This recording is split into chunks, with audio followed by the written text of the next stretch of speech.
Now, what is the matter with Anushka? Rija, is she frozen or something? Yes, ma'am. I think she's facing some connectivity issues. Oh dear. Right. So, okay, I think I am just going to say that we have a very, very interesting panel here, and our chair, Dr. Ravi Prasad Narayanan, is from the School of International Studies, Center for East Asian Studies. He had stayed for about 7 years in Taiwan or 5 years in Taiwan, and he taught in the National Chengchi University. And he's also offering courses in Taiwan. So we felt he would be the best person to chair a session like this. But as far as our panel is, okay, Anushka's come on, right? Come on, Anushka, now quickly get into the act. Thank you. Apologies about that, ma'am.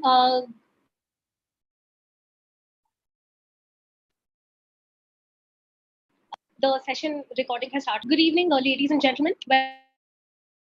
Welcome to the Institute of Chinese Studies Wednesday seminar on Taiwan issue in China-US relations in the wake of the Ukraine war. I'm Anushka Saxena and I'm working as a research intern at ICS.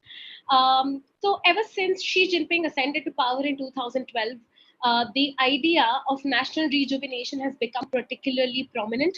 As part of this rejuvenation project, the Xi administration has laid great emphasis on reunification of the Chinese mainland with the Republic of China or Taiwan. As part of this policy, China follows also a two-pronged carrots and sticks approach, or a Liangshu Silhouette approach towards Taiwan.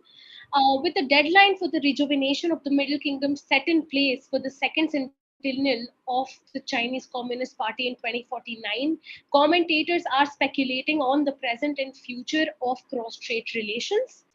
There exists a complicated China-Taiwan-US triangle, and each side of bilateral relations dynamically influences cross-strait relations. Given the obvious tensions between US and China, Taiwan has become a prop for the muscle flexing competition between the two superpowers. Now, under Hu Jintao and Xi Jinping, China has boxed Taiwan in, so to say, meaning that it has given Taiwan no way out but to keep discussions on reunification alive and eventually become one with the motherland.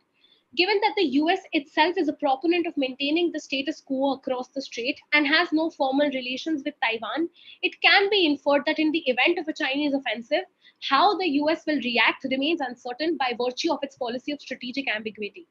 That said, Nancy Pelosi's visit to Taiwan yesterday and the nature of its coverage on the front page of the People's Daily today indicate the ushering in of a dangerous dimension in the US-China-Taiwan triangle. Adding on to the kerfuffle is the question, can China emulate the same aggression in and around Taiwan that Russia has shown in its invasion of Ukraine? Scholarship on the subject is divided, and through our flagship Wednesday seminar today, we at ICS hope to discuss the impact and influence of the ever-expanding US-Taiwan relations on both cross-strait relations and the relations between US and China. Are there any lessons for a China ambitious about reunification to draw from the Ukraine crisis? Will the US launch active defense in case China pursues the use of force against Taiwan? These are some pertinent questions I'd like to leave our eminent panel of chair and speakers with today. Please allow me to introduce them. Joining us as chair today is Professor Ravi Prasad Narayanan, who is an associate professor in the Center for East Asian Studies, Jawaharlal Nehru University. He is also an associate research fellow with the Institute of International Relations at the National Chengchi University in Taipei, and has a master's degree in political science from JNU and has earned his PhD from the Center of East Asian Studies, SIS, JNU.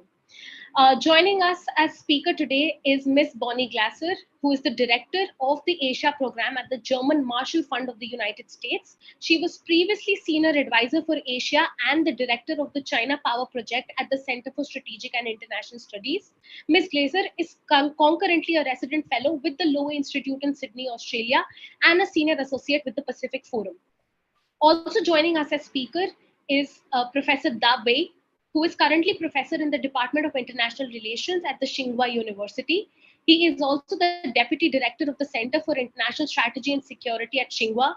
His research expertise covers China-US relations and US security and foreign policy. Joining us also is Professor Hemant Adlaka, who is an associate professor at the Center for Chinese and Southeast Asian Studies, School of Language, Literature and Culture Studies, JNU. He is also the vice chairperson and honorary fellow at the Institute of Chinese Studies.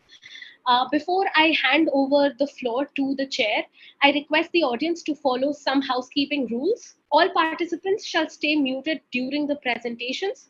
Questions can be posed in the chat box at any time during the event, or you can raise your virtual hand and ask a question during the interactive session after the presentations, and you'll be called upon to unmute yourself and ask your question. That said, I now hand over the floor to Professor Narayanan to take the proceedings forward. Thank you. Good evening. Thank you very much, Rija. I thank all the participants in this debate, and good evening from here. Bonnie Glazer is in the United States, and our friend is in China. And I can see Dr. Hemant. So it makes it a good meeting. And we are going to discuss what exactly is happening when it comes to Ukraine and China-US relations. Now, the thing is, there are, as we all know, a lot of complications. So without much time spent in introducing myself, Rija has done that. Let the discussion start. And I begin by apologizing for the late joining. Digital technology is great, but sometimes it has its own shortfalls. So while trying to access, it was saying that this is an unfriendly website. Well, anyway, so that is where I am. I leave it at that. So I'm the moderator. So let's have a good discussion and good questions. Sure. Please continue. So should I ask Bonnie to begin with? Yes, I think Bonnie will walk us through the whole debate. Please, Bonnie, it's yours. Well, thank you so much for having me for this interesting discussion today. I think that this is a very timely moment to talk about Taiwan, as the Speaker of the House of Representatives has been in Taiwan for the last 24 hours. But I'll start by saying a little bit about the war in Ukraine and its implications. I think that, first of all, Xi Jinping really has his own logic regarding Taiwan. I don't think that Russia's invasion of Ukraine is likely to accelerate the timeline for a decision to use force against Taiwan. I think there are many, many other factors that would lead Xi Jinping to make a decision, particularly if there is a realistic danger of Taiwan going independent. If the United States were seen as supporting Taiwan independence, I think that those are the main drivers. Some people in the United States have suggested that 2027 is a deadline, that Xi Jinping will use force against Taiwan before then. 2027 is certainly a deadline for some PLA capabilities, but I have not seen anything that suggests that 2027 is a deadline for taking over Taiwan. Of course, we have heard Xi Jinping say that reunification is a requirement for national rejuvenation, and the timeline for that is the middle of next century. That's quite a long ways away. So the implications of the Ukraine war itself are are interesting to examine because the PLA studies foreign wars. We know it learned a great deal from the Gulf Wars and the Falklands War, and it applied lessons to its own training and its own doctrine. China has also, of course, learned from Russia in the past, and they may rethink some of the doctrine that they have learned from the Russians. But my main point, I think my main takeaway from my own study of what I think China is likely to learn is that China's plans for invading Taiwan, should it choose to do so, will essentially be reinforced. In other words, China has been planning for a very long time to use overwhelming force against Taiwan, not to go in with a small number of troops. The plan would be to establish air superiority quickly. China would control the information space. It would probably seek to decapitate the leadership in Taiwan. It would impose it would occupy the ports and impose a blockade around the island so there could be no resupply. So we could look at Ukraine and see a very different story, where the Russians did not dominate the information space. President Zelensky has emerged as a very important spokesperson for the country. And so I think this further reinforces China's belief that they would have to prevent that from happening in Taiwan. NATO has been able to resupply easily across friendly borders because Ukraine is surrounded by NATO countries. Taiwan is obviously an island, so it would be difficult to resupply. So the lesson for the United States, for Taiwan, is that Taiwan has to amass large quantities of munitions, of food, of energy, and be prepared to fight a longer war. And that brings me to another point that I'd like to make, is that perhaps the more important lessons of this war are not for China, they are for Taiwan. The Ukrainian resistance has been extremely important in this war. Taiwan has in no way involved its civilians in any kind of civil defense training.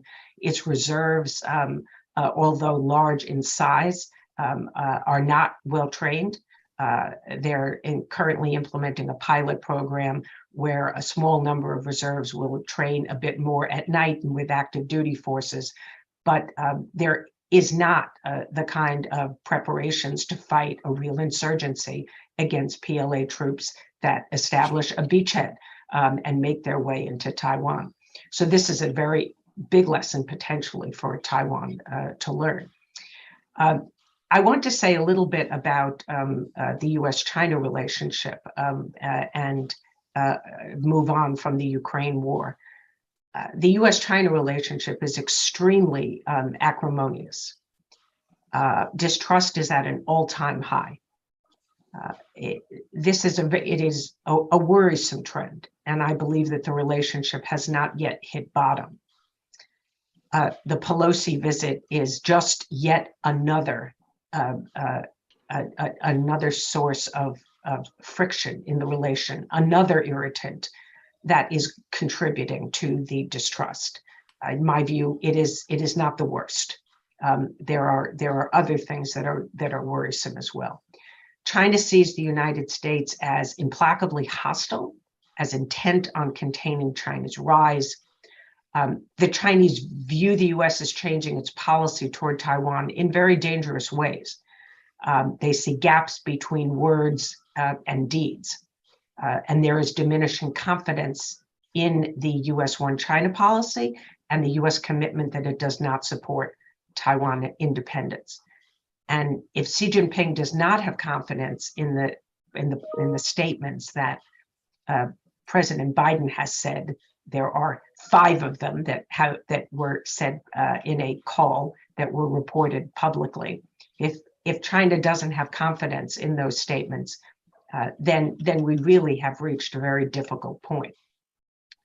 From the US perspective, China is, as Secretary of State Tony Blinken told us in his speech a few months ago, China is seen as the only country with both the intent to reshape the international order and the capability to do it. It has the capability to put together technology and economics and military capabilities, diplomatic capabilities, to dominate the world order in ways that has alarmed the United States. And China is seen as having enormous ambition regionally and globally, and particularly to dominate the technologies and the industries of the future.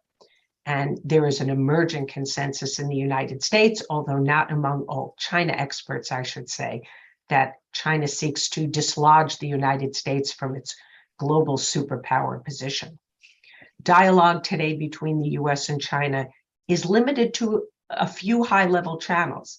Dawei will remember how we used to have over 100 bilateral dialogue mechanisms. Our two countries talked about virtually every topic, but we have very few dialogue mechanisms today. And importantly, we are not focusing really on very concrete ways to manage risk or to establish strategic stability between our two countries. There's very few efforts to manage, to solve problems or to cooperate on anything. So this has me really, really quite worried. Taiwan has always been the most sensitive issue in the US-China relationship. I believe it is manageable. We need to have wise leaders on all three sides in order to manage this issue well. I continue to believe that promoting unification for China and for Xi Jinping, this is a goal. It is a historical mission of the Chinese Communist Party, but it is not urgent. It doesn't have to be achieved today. And we need to note what Xi Jinping has said in that regard.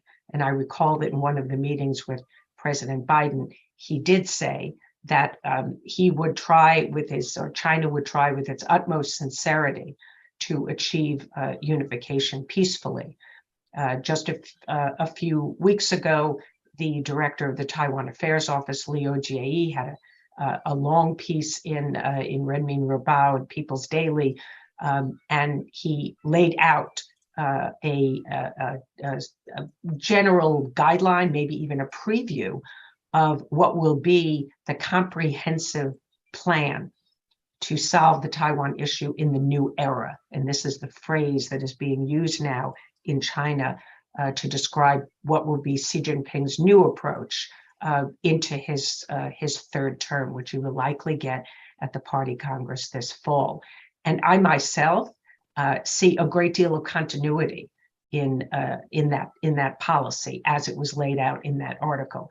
Yes, there will be some new elements. There will certainly be greater emphasis going forward on legal warfare and on use of economic tools against Taiwan. And we see that today with several sanctions that have been announced, boycotts against the importation of Taiwanese goods. There could be actions taken against Taiwanese companies operating in China as well. And I think that's something to look for. China has a very big toolbox that it can use. But Xi Jinping has an awful lot on his plate.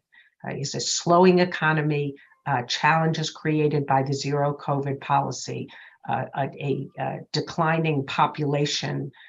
There are many, many challenges that I think he faces. And I don't believe that he sees that unification is going to solve those problems. In fact, it might create more problems. And no guarantees that a PLA invasion of Taiwan would succeed. It could lead to a US-China military confrontation. I don't believe that that would serve Xi Jinping's interests. It could embolden countries around the world to enter into a more concrete anti-China coalition. And I think this is not something that China wants to see. So for many reasons, I believe that China will not fundamentally change its approach to Taiwan unless there is an imminent danger of Taiwan independence. And I would say, even though Speaker Pelosi is in Taiwan, that does not indicate US support for Taiwan independence.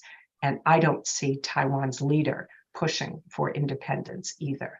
So I hope we can find ways to solve and manage our problems, including our differences over Taiwan. We could only manage that particular problem. It's not something we will be able to solve in the near future. So I look forward to the discussion. Thank you.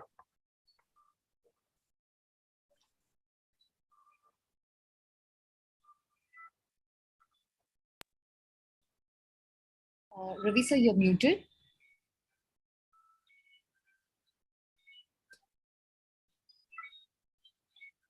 I'm sorry. Thank you, Bonnie.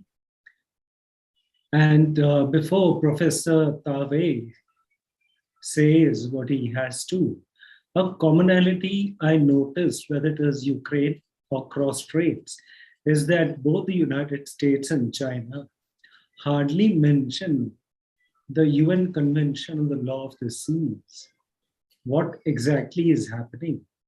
Yes, China has signed it, so has the US. US has not ratified. Apart from that, I leave the rest to Professor Tabe. Let him continue where you left off. Thank you. Okay, thank you. Thank you very much for inviting me with Bonnie and others in this very timely event. I will first follow what Bonnie said and talk about a little bit about Ukraine and Taiwan. I basically agree with Bonnie on everything she mentioned. I think Ukraine, from China's perspective, Ukraine and Taiwan are not only different issues and they are separate, I think. I don't see any increase or decrease of the chance of using military means after this war. China, of course, is studying the war carefully, just like what we did with previous conflicts. And there are many different views in China, and I think most of us don't want to fight a war like what Russia is doing in Ukraine. And of course, we also understand that this is it's not an easy task to win relatively, with a relatively weaker opponent in a military conflict. So China is very cautious regarding a war. This is actually rooted in China's culture. If you read the Sun Tzu's The Art of the War, the first article is about the best option is not to launch a war. And the other thing is, we believe that from the Ukraine war, we believe that this conflict has already shown some new characteristic. It's a hybrid war. It's a war with that the Western country sit in the backseat, and also it's a war with with information and disinformation. It's a war with sanction. So this, anyway, it's a hybrid war, and this kind of new the new format of the war may maybe will change the balance of power in the future conflict. So we need to observe that if this happened in the Taiwan Strait, what is the meaning? What is the implication? And if with this new format of war, if China's advantage over Taiwan side decreased, probably we have to do something to stop it. Just like Bonnie mentioned that Taiwan should learn from this conflict. I think if the U.S. helped Taiwan to develop that kind of capability, like like asymmetric, measures against the mainland, I think it will push the mainland to take a tougher position. I agree with her that reunification is not an urgent task for the mainland side. But the problem is if current U.S. trajectory continues, China may feel more urgently to solve the Taiwan issue because we feel the pressure from the U.S. side. But anyway, I agree with Bonnie on her analysis on the Ukraine issue and the Taiwan issue. And then I will talk something about the Speaker Pelosi's visit to Taiwan. I think in past maybe 10 years, the China-US relations changed dramatically. And against this backdrop, I think both China and the US are facing a pressure to change their policy regarding Taiwan.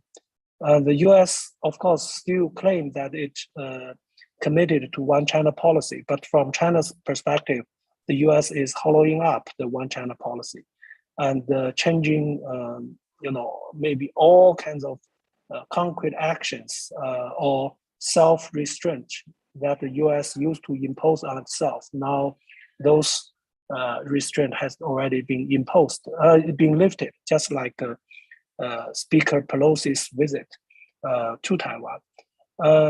So we think that US is changing its policy. Well, of course, the US believe China is also at least have a salami slicing strategy, like increase China's Air Force activities in near Taiwan. But maybe our two sides, both sides believe the other side are pushing the envelope, are hollowing up their old policies. But the problem is the visit of Speaker Pelosi to Taiwan is a big step that have never happened in past 25 years. And this change is too big comparing with other measures that I mentioned, which we believe hollow up one China policy. But this step, I think, is a major step that forced China have to react. So I think it's unnecessary provocation towards China. Not only China oppose that, I think the executive branch from the same party also oppose that. And I think Bonnie, my friend, you also don't agree with her. I read your article on the New York Times with Zach. But still, Nancy Pelosi, visited Taiwan. I think it's a problem.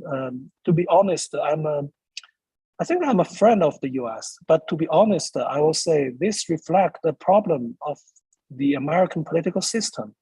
The U.S. government cannot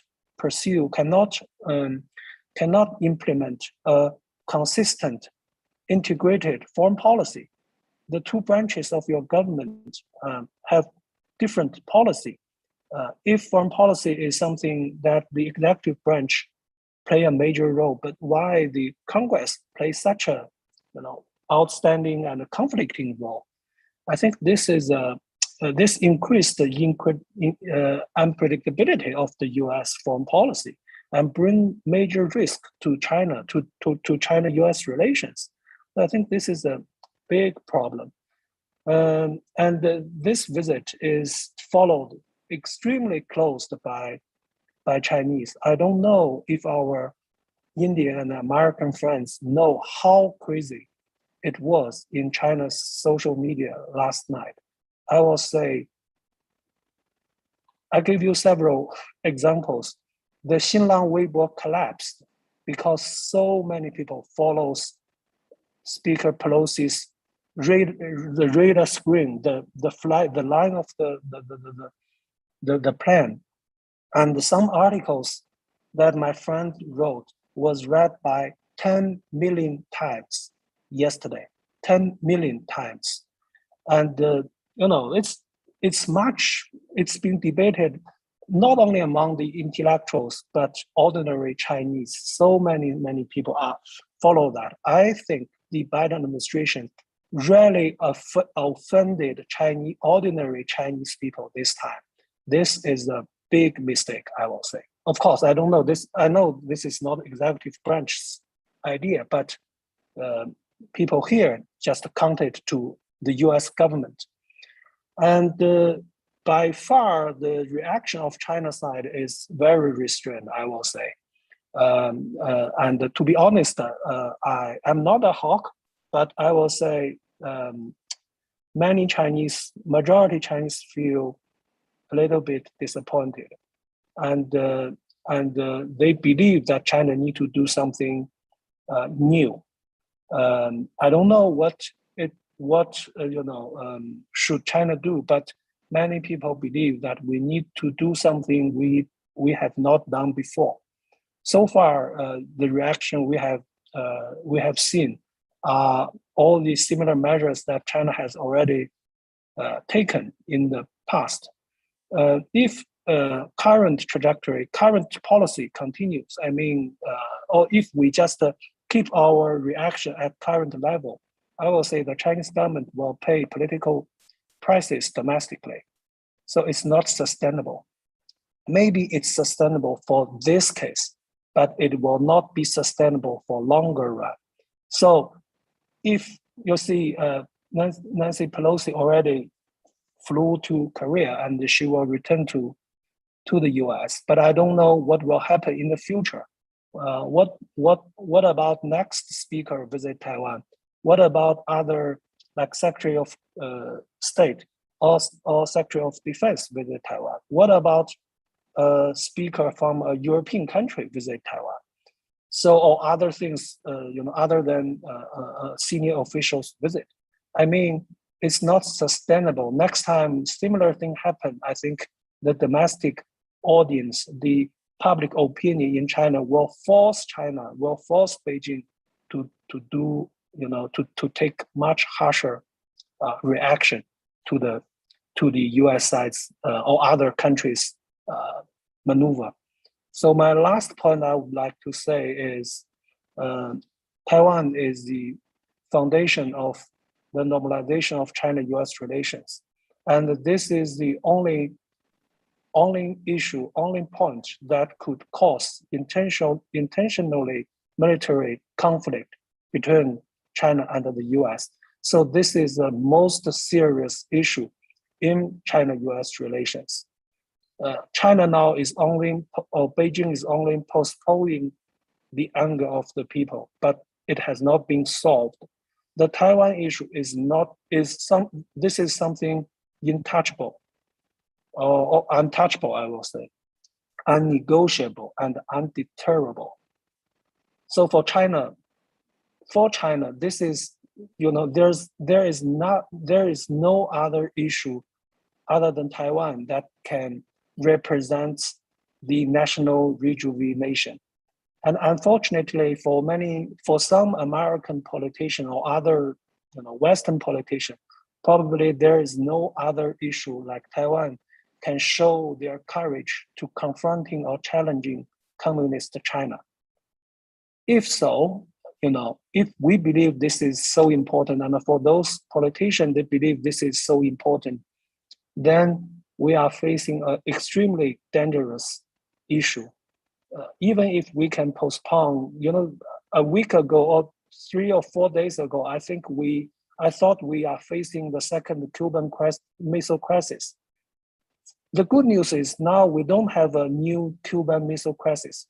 But the bad news is if current trajectory in the US and in China continues, we will sooner or later face another Cuban Missile Crisis. And this is not good for nobody's benefit. So I think the Chinese government and American government really need to sit down and seriously communicate to talk on their intention on Taiwan issue and to think about how to stabilize the relations. I think this is an urgently need issue in China-US relations in the short run. Okay, I will stop here. Thank you. Thank you, Professor Tavei. I will hand over the baton to Professor Hemant Padlaka. he will continue where you left off and where Bonnie Glaser had also. Over to you, Hemant. Thank you, Ravi. Am I audible? Yes. Okay. Let me begin by first welcoming and thanking Bonnie Glaser and Tawei on behalf of our former director, Ambassador Ashok Kantha, and my own behalf. I'm doing this formality because it was Ambassador Ashok Kantha and I who had initially planned this event a couple of months ago. And he was very excited at that time, especially to have confirmed the participation from Bonnie and both Tawei.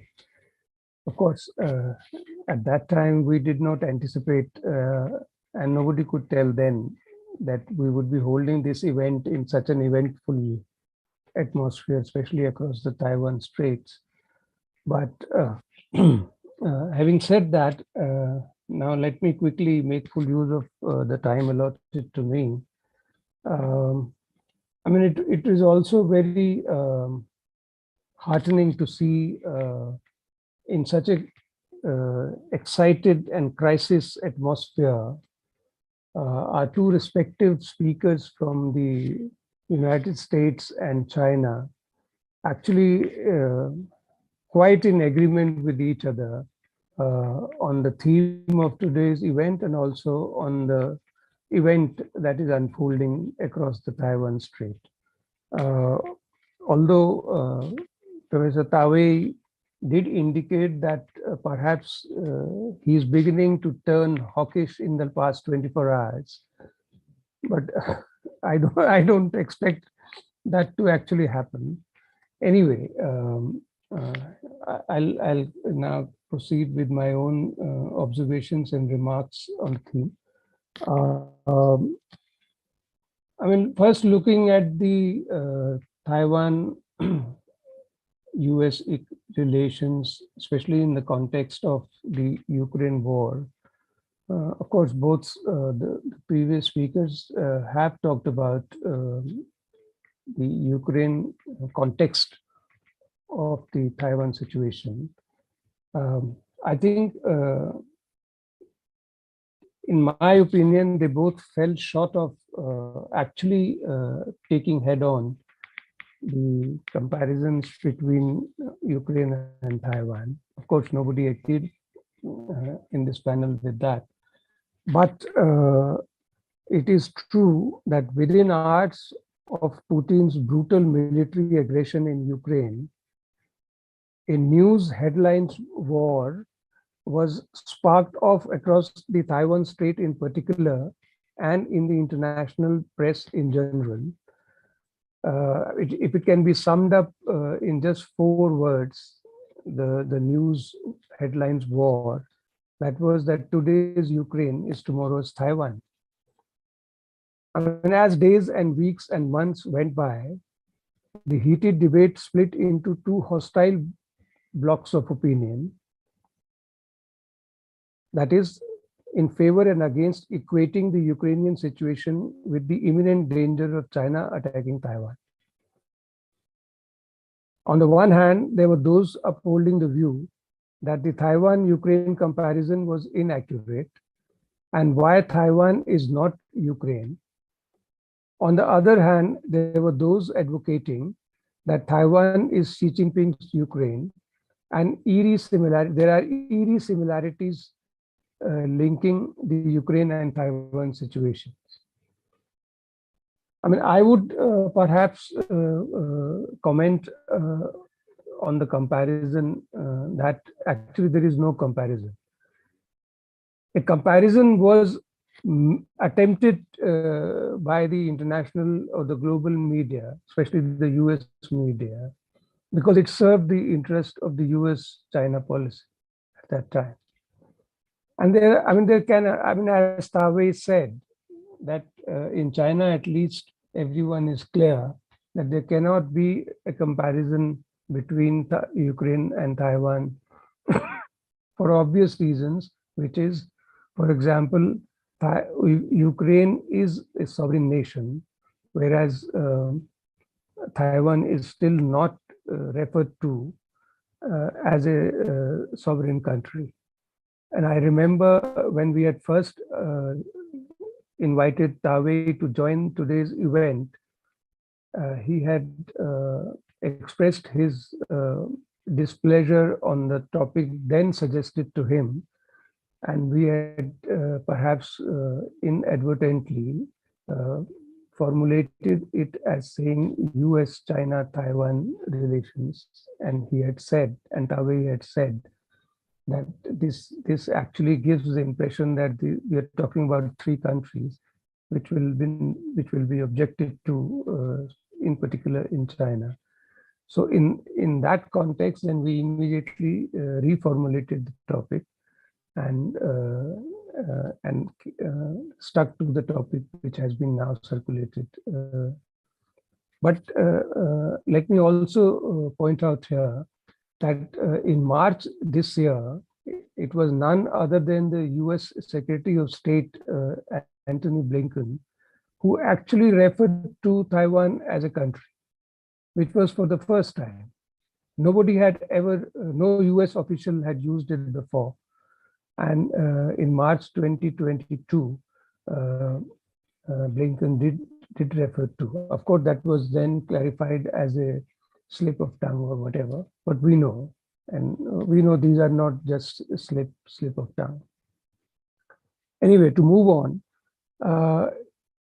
second point that why Taiwan cannot be and should not be equated with Ukraine is that in international law also, I mean, Taiwan enjoys a very unique kind of definition, which is that it is a self-ruled or self-governed entity and not a sovereign independent nation.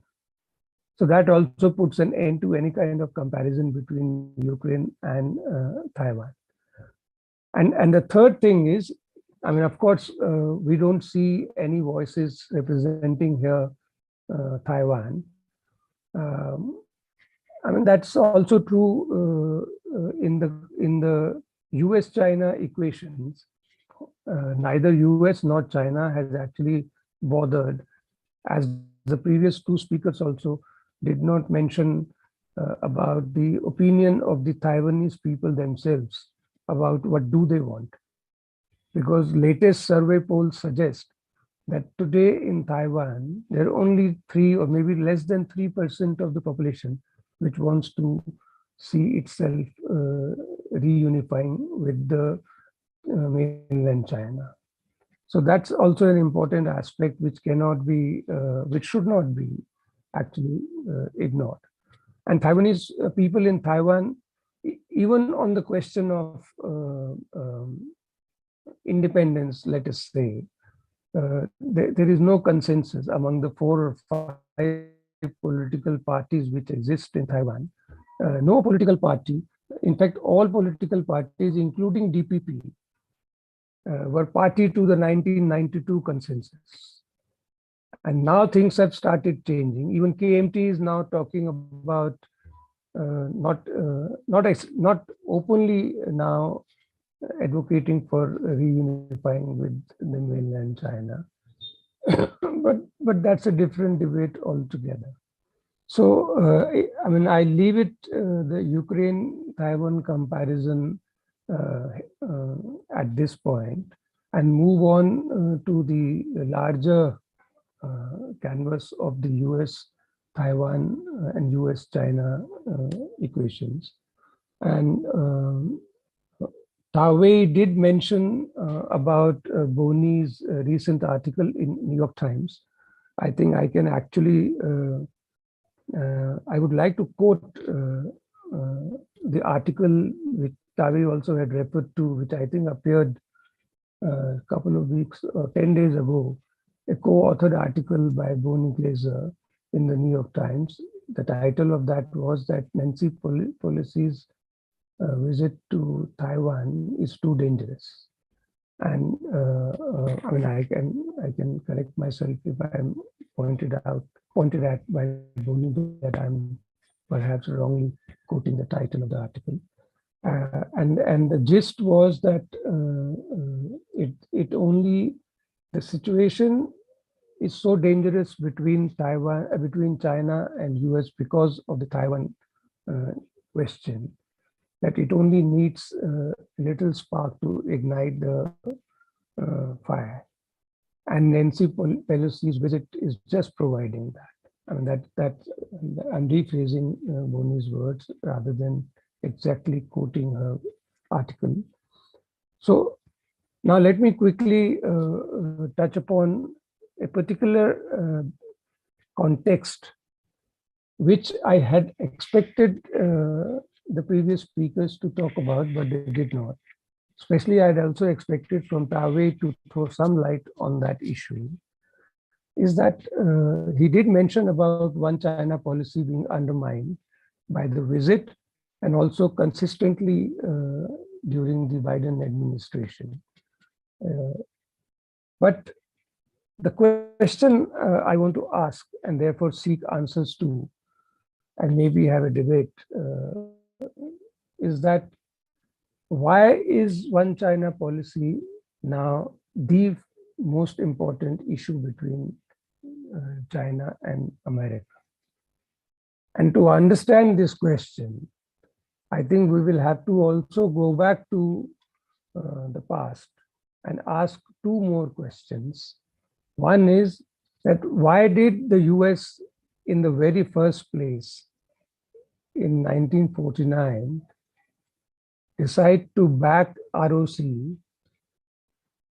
and not the PRC? I mean, remember, there was no such open backing of the KMT rule Taiwan during the 40s. That's also very interesting. It only then begins vociferously from 1949. So there are two quick answers to that question. One is that US did that because US wanted to undermine or deny the CPC ruled China, the legitimacy to rule China. That was one. And second, it also served the US interest at that time in its fight against spread of communism in Asia. So if it was so,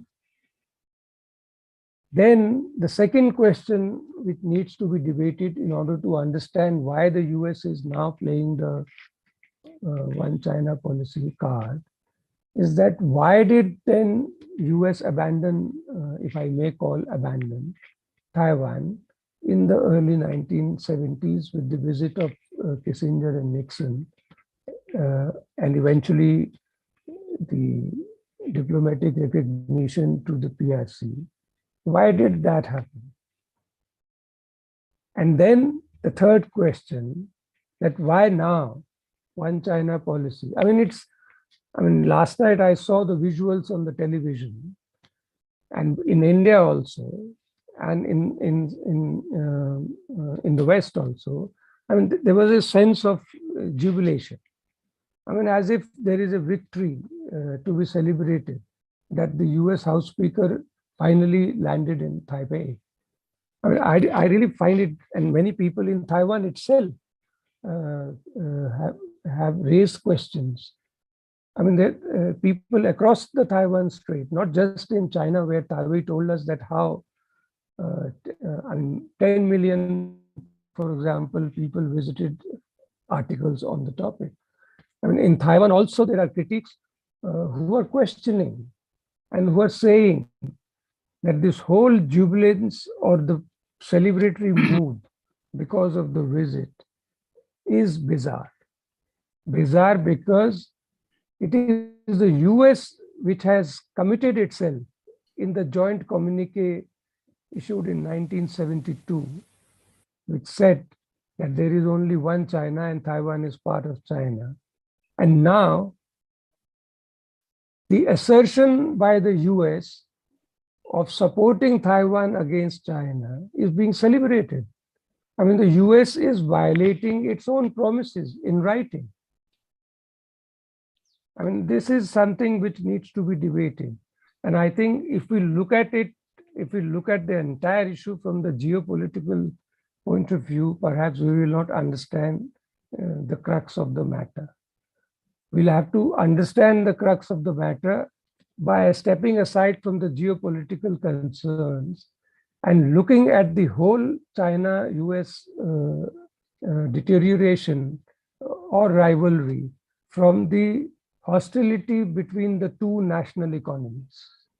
And I do not agree with Tawe when he says that he does not understand that why the US-China policy is so inconsistent. I think it's very consistent. If you see from the Obama's Asia pivot policy and then to Trump's trade war or tech war, both these failed to contain China. And that is why a seasoned diplomat and practitioners of diplomacy and the most experienced politician in the US today, President Biden, has actually been acting more in defiance of all the diplomatic conventions and continuing to endure, or even more vociferously endure, the Trumpian legacy when it comes to China policy or Taiwan issue. I think we need to understand that and raise questions on that issue. I have 10 points noted down in the 18 months, how consistently Biden has been goading China into taking some kind of a military action on Taiwan. But I must say that Taiwan is not committing, China is not committing the blunder which Putin has committed. And my time is running out, so I'll stop here. But I will say that even last year,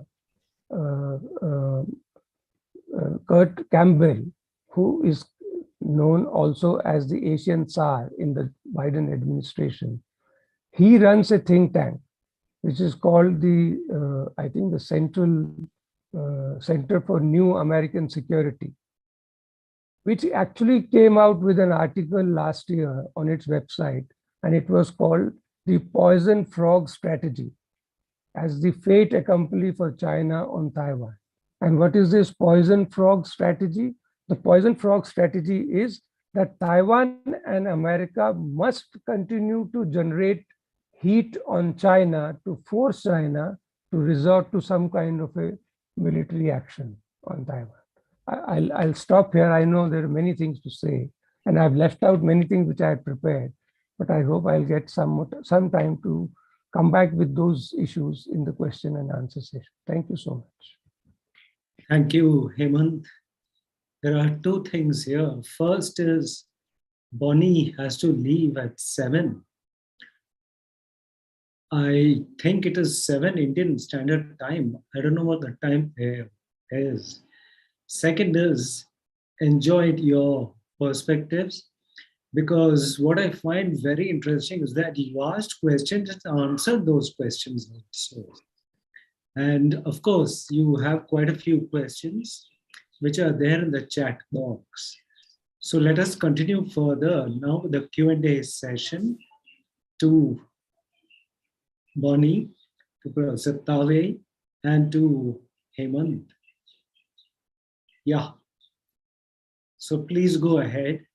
And questions I have here on the chat box, I'm sure you can see those.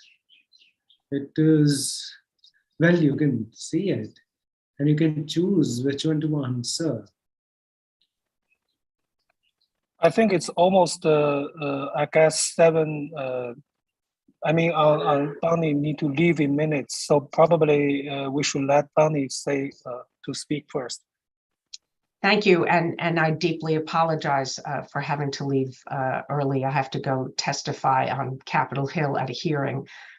So I think the most useful thing for me to do is respond, and because I think there's been some mischaracterizations of U.S. policy, and I think it's very important for people to understand U.S. policy.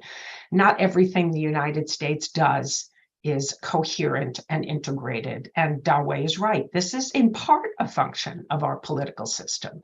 I don't think that means that our political system doesn't work. I think we actually have strengths in our political system at the same time that we have weaknesses. The same, of course, is true of China's political system. There is no perfect political system, but we are better able to self-correct.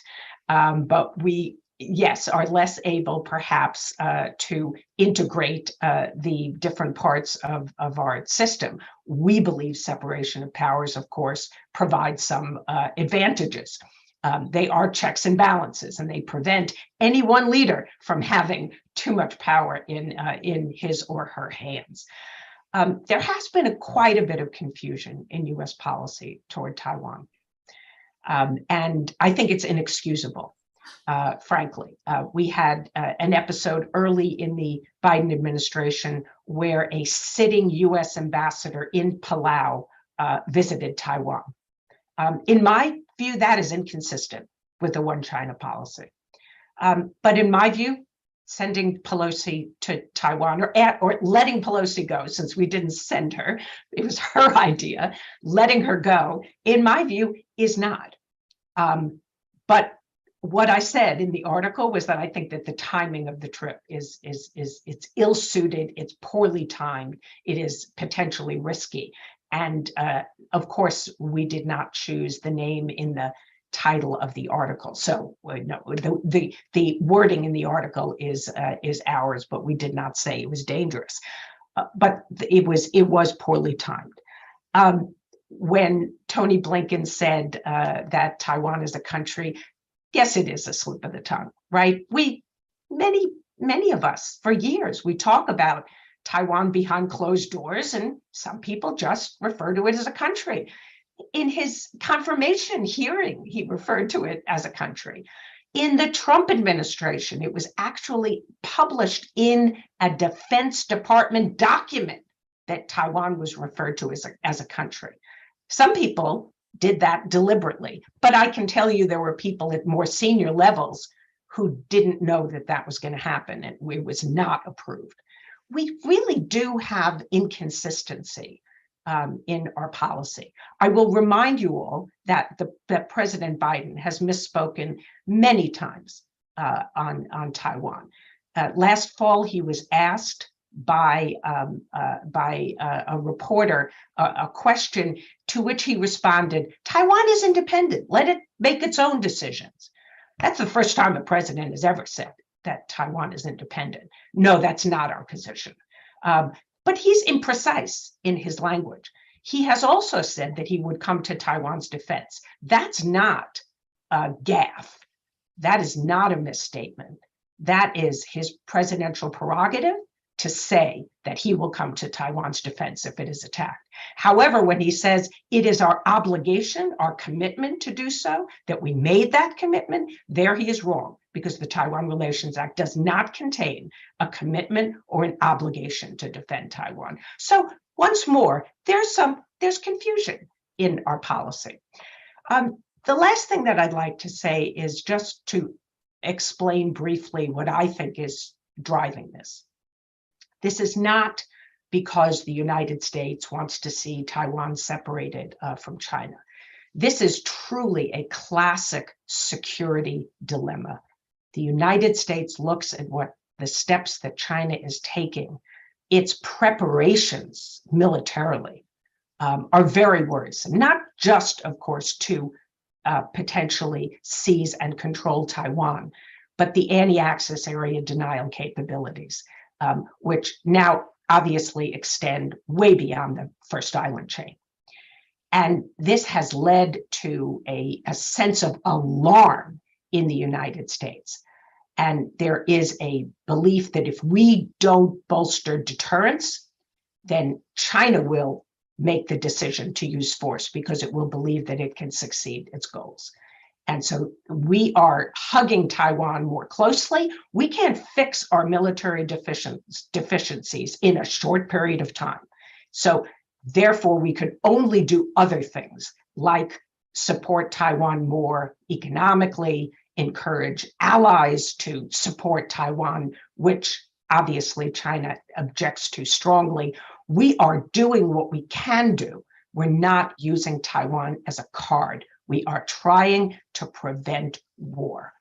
And I believe that the United States' interest in the preservation of peace and stability in the Taiwan Strait is the top priority regarding Taiwan for the United States, not seeing Taiwan become independent. So I think it is really important to understand what the United States is trying to do. I have been publicly critical of the Biden administration for some of the things that they are doing, and I have been critical of Taiwan's government for doing things like pushing to change the name of their office in Washington, which I think doesn't bring a lot of benefits to Taiwan's security, but potentially puts them at risk. And my main concern about the Pelosi visit to Taiwan was exactly that. It puts Taiwan at risk. I want to see Taiwan safe and secure. I don't want to see them punished for Pelosi's visit to Taiwan, but that's what we are seeing today and what we will see in the weeks and the months to come. China punishes Taiwan. It very rarely punishes the United States. So this is an unstable situation in the Taiwan Strait. So I want to agree with Dao Wei. I think we need to have closed door, candid, direct conversations between the United States and China to clarify our intentions, our red lines, our concerns about the other's policy, and to find a way to ratchet down tensions so we do not continue in this direction.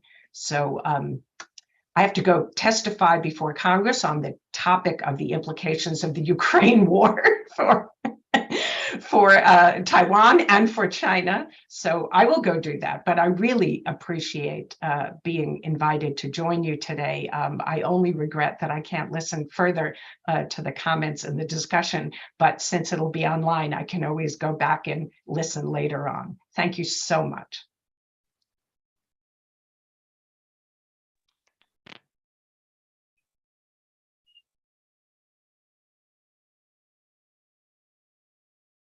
So you're muted.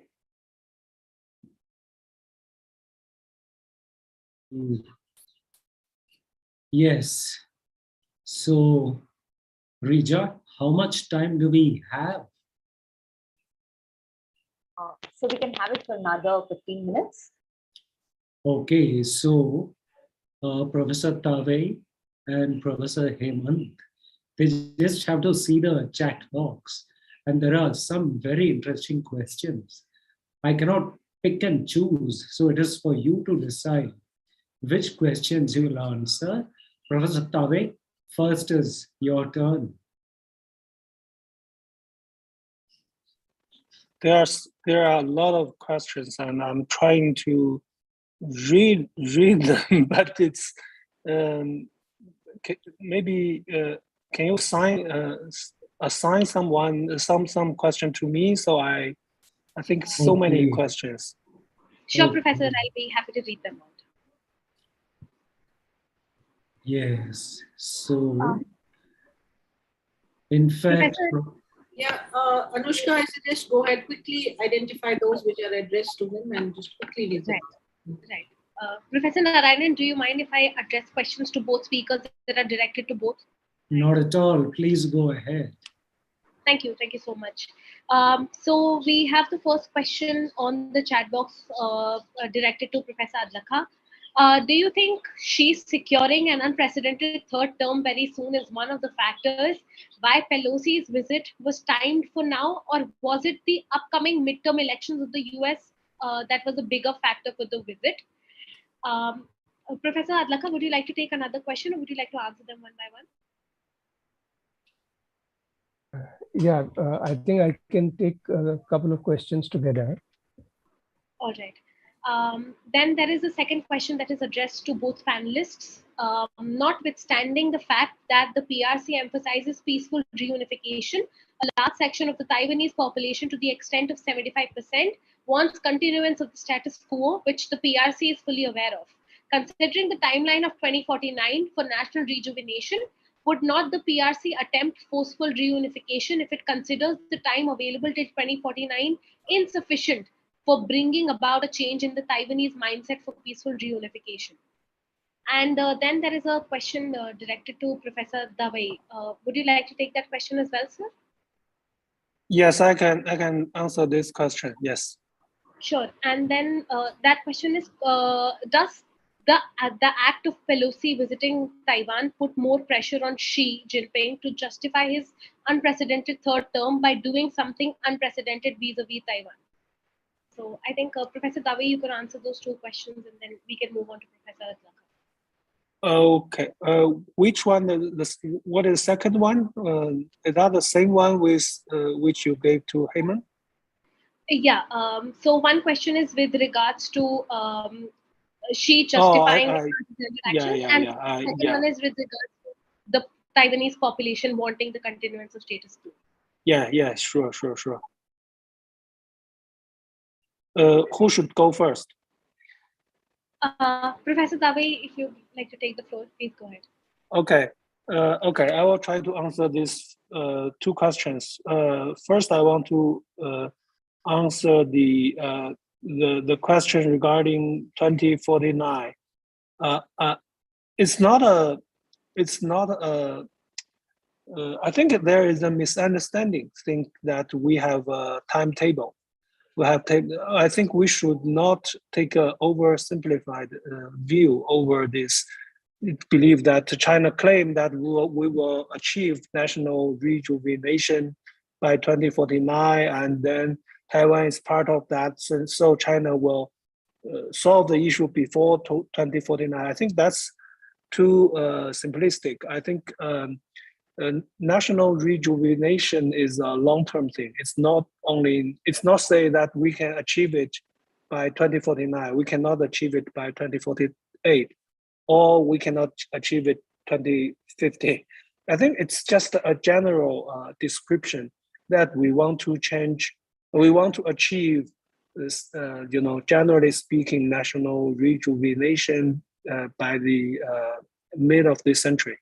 And Taiwan, of course, is part of this long-term national rejuvenation process.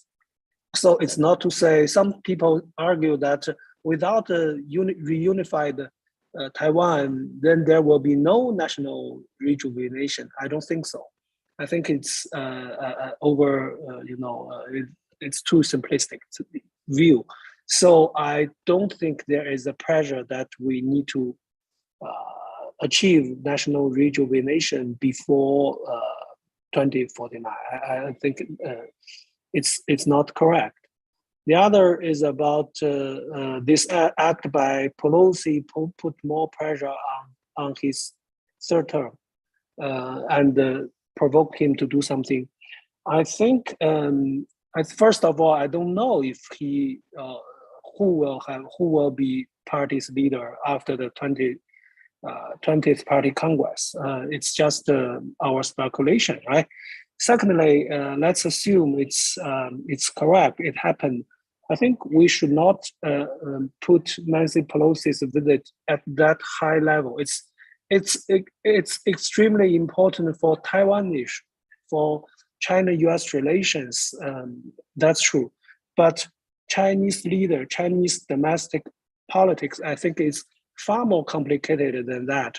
I think it includes far more issues or tasks ahead, rather than it's, of course, Taiwan is part of that. So I think that to link a political leader's legacy with Nancy Pelosi's visit, I think gave too much weight on Nancy Pelosi's visit this time. Of course, Chinese leader want to achieve something regarding Taiwan. That's true. No matter it's peaceful or not peaceful, I hope it's peaceful. We will try to, make progress peacefully. I think that's the Chinese leader, no matter who he or she is, want to achieve. But this single case, this individual case, Nancy Pelosi's visit to Taiwan, I think it's no relation with Chinese leader and its political future, its political career, its political legacy. I think It's just a small piece of cake, not such a big issue. Okay, I will stop here and give the floor to Hemant. Thank you. Professor Adlakar? Okay, thank you. Thank you also to Tawei for taking on these common questions before me. And I think I would agree with him. I mean, especially on the first question of the third term, the possible third term for President Xi Jinping. I mean, of course, one cannot totally rule out the politics being played here. But at the same time, I mean, anyone who thinks or believes that, as Tawei also pointed out, that if Pelosi's visit can actually decide the fate of Xi Jinping, especially the third term, I think then we either do not understand the Chinese political system, and also we also do not understand the fact that Xi Jinping, as president of China and the general secretary of the Communist Party of China, may have a very powerful decision-making position within Zhongnanhai or in Beijing, but that does not make him eligible to decide what goes on on Capitol Hill. So that also distinction has to be made. I think this question actually does not qualify for any remark that whether this is being done to undermine the third term possibility for Xi Jinping. And second question about the peaceful reunification, I think as Bonnie Glaser also emphasized in her presentation and also in her response to some of the questions, that I mean, she quoted also Xi Jinping, where highlighting this aspect that the Chinese Communist Party, as well as the government of the PRC and the top leadership, have been consistently reiterating that their first priority is a peaceful reunification. But at the same time, more recently, they have also been saying that they do not rule out the possibility of the use of force, as Professor Tavi also just now mentioned.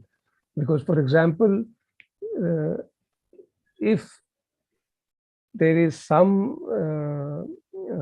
movement towards declaring Taiwan as independent or something like that, in that eventuality, the Chinese leadership, including Xi Jinping, have again, time and again said that that's why they are not renouncing completely resorting to the use of force. But otherwise, we've seen in the past. And as Tavi also mentioned, 2049 is not the line in stone, or it's not a deadline, permanent deadline, that China must reunify with Taiwan by or before 2049. I mean, Mao Zedong also had said in his first meeting with, and the only meeting with Nixon, when the question of Taiwan had come, that, and later Deng Xiaoping also, that China is not in a hurry for the reunification of Taiwan. I think I'll stop here.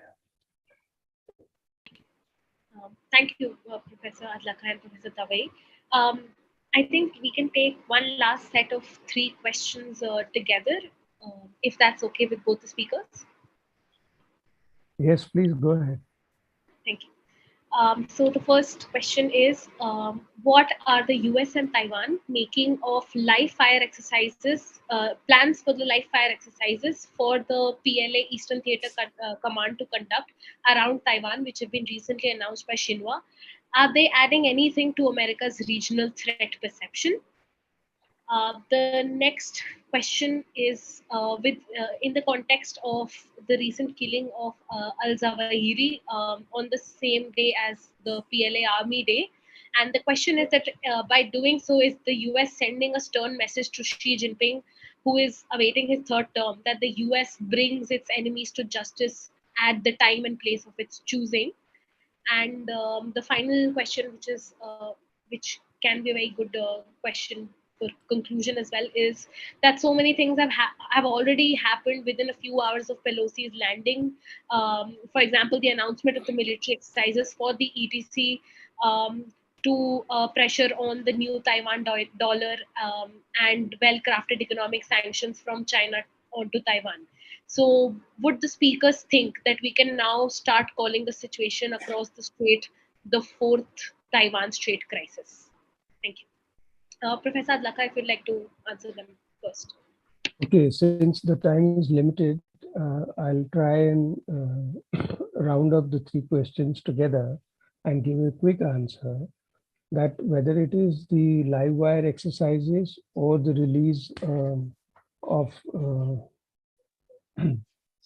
the figure the questioner mentioned, or the timing of the Pelosi's landing in Taiwan. I mean,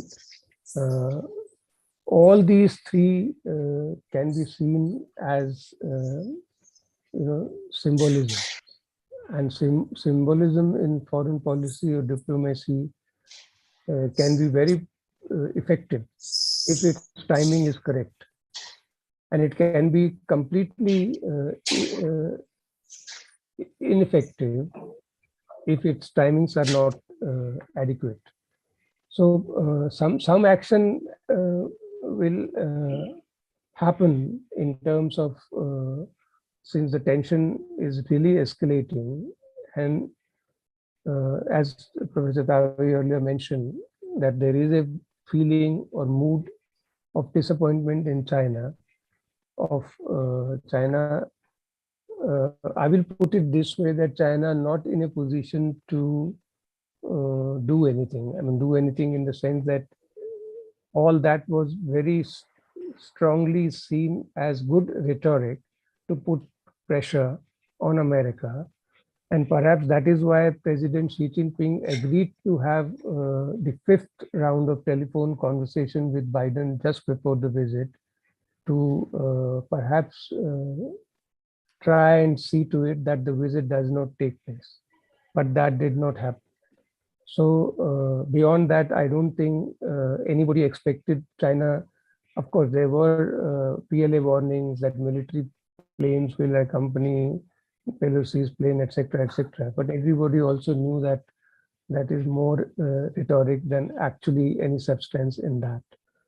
And the other two things which questions have come up, I think they're all very symbolic, but I really don't know whether they have, beyond being symbolic, any particular substantive meaning for China. Thank you. Thank you. Professor Dawe? Yes. Thank you. I think first on the military exercise. No, of course, this kind of military exercise will add the threat perception to the US. But even if China don't do anything, I think their threat perception will grow because China is there. China is growing. China's military power is growing. I think, this is a problem. So because China is a big country like India, and our economy is growing and will continue to grow. Our military budget will grow. Then we will have more aircraft carrier. We will have more advanced jet fighter. We will modernize our military nuclear weapons. So even if we do nothing in this case, the perception is there and will be there. So actually, what China have done, I think actually that's related to another question about the Taiwan crisis. I think what China has done is very, very restricted from my personal view. Though I think it's correct. I personally think it's correct, reasonable. But I think Chinese leader is using his political capital to do that and prevented new round of Taiwan, the Taiwan Strait crisis. I don't think it will evolve into a new crisis because what China has done so far are something similar that we have witnessed in past 1 or 2 decades. So I won't call it a crisis, but having said that, as I said in my presentation, I think the problem is still there, and the anger and the frustration among the people is still there. So sooner or later, if we don't change if China and the US don't change their policy, sooner or later we will have the fourth Taiwan Strait crisis. I don't know when. I don't know the format, but the risk will always be there. Thank you. With that, we come to the end of the Q&A session. Professor Narayanan? Yes, I think it's been a good session and a lot of questions are there. But that is for the participants to write to the speakers today so that they get replies, especially those who are research scholars. And what I can do is I would thank ICS and everybody at ICS who has made this happen. Thank you very much. And I think we could log out. Thank you. Thank you very much, Professor Pave, Professor Hemant. Of course, Bonnie Glaser is not here. Thank you very much. Thank you. Thank you. Thank you for having me. Thank you. Yes. 谢谢大卫，再见。谢谢韩老师，再见。Take care。晚安。晚安，谢谢。晚安。Thank you so much to Professor Ravi Narayanan for acting as the chair for the session, to Professor Adlakha, Professor Dave, and Ms. Glaser to grace the occasion as speakers, and to our audience for being part of the session throughout. We invite everyone present here to also attend our next Wednesday seminar. We at ICS conduct webinars every Wednesday, and details regarding the same will be available on the website ICS in. So thank you so much, and with that we come to the end of the session today.